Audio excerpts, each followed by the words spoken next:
Bien-aimés dans le Seigneur, vous qui nous suivez en ce moment, vous avez choisi la bonne option, vous avez pris la bonne option en suivant justement cet enseignement qui porte sur le Cantique nouveau.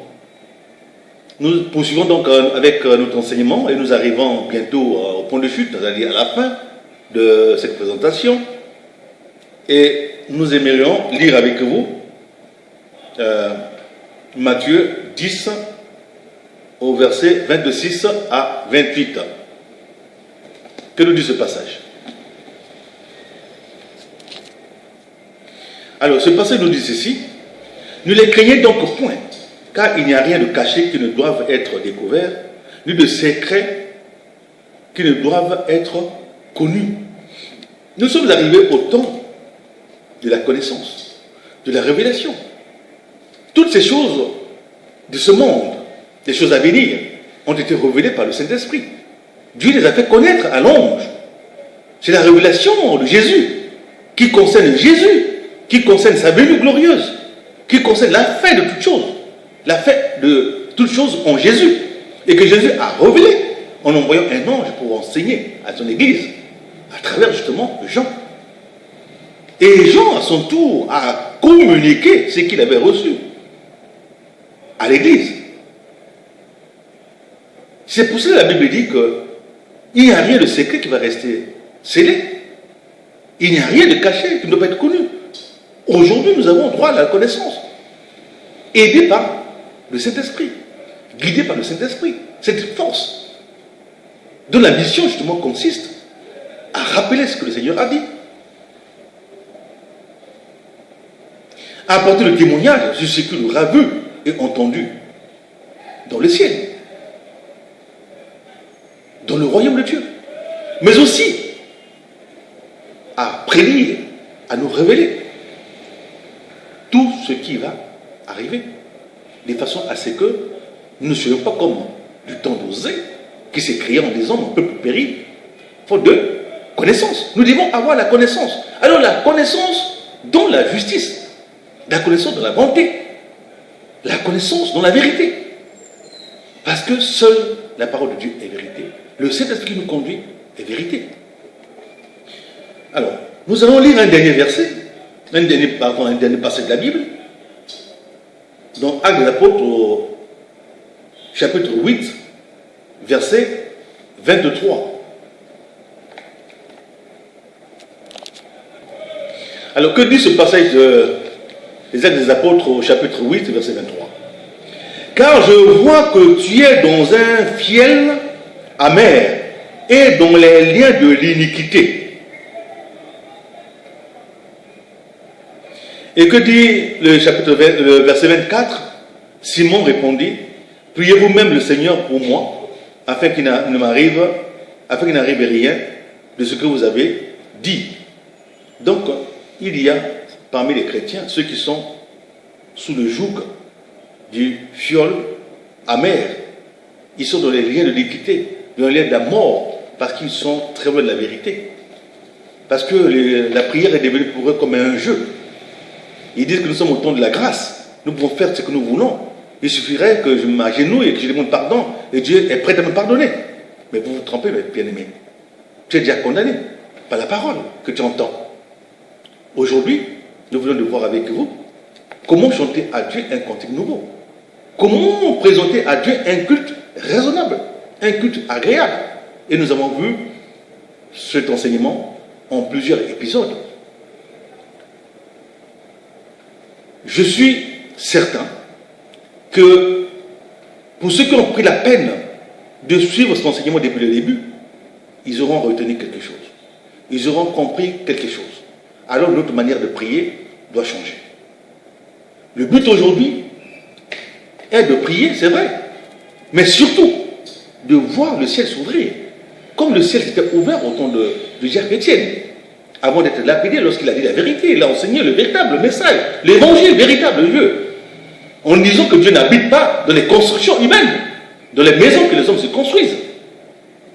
Automatiquement, le ciel s'est ouvert. Et c'est ça la cause, justement, de cette habitation.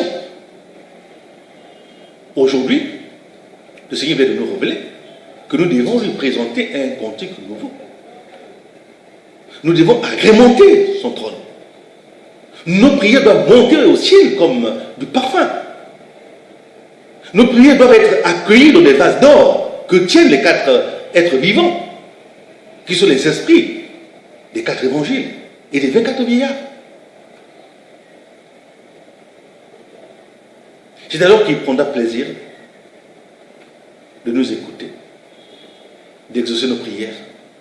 C'est alors que nous verrons la face de Dieu. C'est alors que nous serons autorisés à monter au ciel,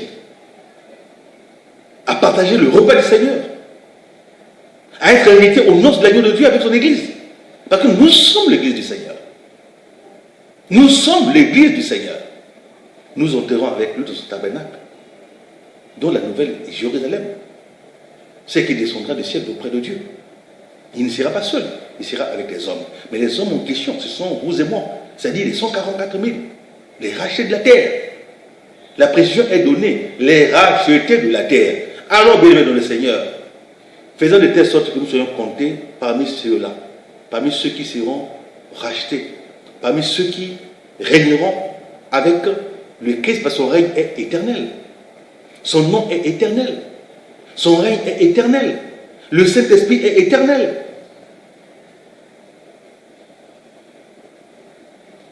Nous avons donné cet enseignement tel que nous l'avons reçu du Saint-Esprit. Nous osons croire que cela a été entendu et que vous ne manquerez pas justement d'observer tout ce qui a été dit ici, de manière à ce que nos prières puissent monter au ciel. Si en Israël, des grands prophètes comme Élie a eu à fermer le ciel et qu'il n'y a pas eu de pluie, alors il était un homme comme nous, pourquoi aujourd'hui ne sommes-nous pas capables justement de faire aussi que le ciel puisse se fermer? Pourquoi l'homme se met à créer des miracles plutôt que de voir le Saint-Esprit les accomplir? Mais c'est parce que nous voulons justement nous mettre à la place du Saint-Esprit. Nous voulons conduire le Saint-Esprit. Au lieu que nous soyons conduits par le Saint-Esprit, au lieu que nous fassions la volonté de Dieu le Père, du Saint-Esprit et de l'agneau, nous voulons plutôt que ce soit Dieu qui fasse notre volonté. L'Église du Seigneur n'est pas moderne. La parole de Dieu n'est pas moderne. La parole de Dieu est ancienne. Elle était au commencement de la création. Elle a besoin simplement de cœur pur, de cœur innocent. Elle a besoin de foi. Et c'est cette foi qui va nous amener justement à vivre des miracles à l'Église. Non pas des copies, que ce soit des copies de fausses ou des copies conformes, mais la réalité se produira à l'Église lorsque nous aurons changé notre manière de prier, chanter à l'Éternel un cantique nouveau. Dieu Tout-Puissant, Père éternel, merci pour ce moment merveilleux que nous avons passé en ta présence. Père, sanctifie, mon Dieu, tous ceux qui ont entendu ce message par ta parole, car c'est cette parole-là qui s'est faite chair, et ta parole est vérité parce que tu es vérité. Merci, mon Dieu, d'avoir été avec nous tout au long de cet enseignement, et merci, mon Dieu, d'arriver avec nous, Père, à la fin de cet enseignement. Et merci, Seigneur, mon Dieu, pour ce que tu as fait pour nous, Père, car à travers cet enseignement, nombreux viendront à toi, nombreux seront sauvés, et nombreux viendront, Père, oh mon Dieu, se prosterner devant toi, afin que, Seigneur, Père, la gloire te revienne à toi seul. Béni soit ton nom, Seigneur, mon Dieu, mon roi, à celui qui est assis sur le trône de l'agneau, soit la louange, l'honneur, la force, la richesse, l'action de grâce, la gloire et la puissance au siècle des siècles. Amen.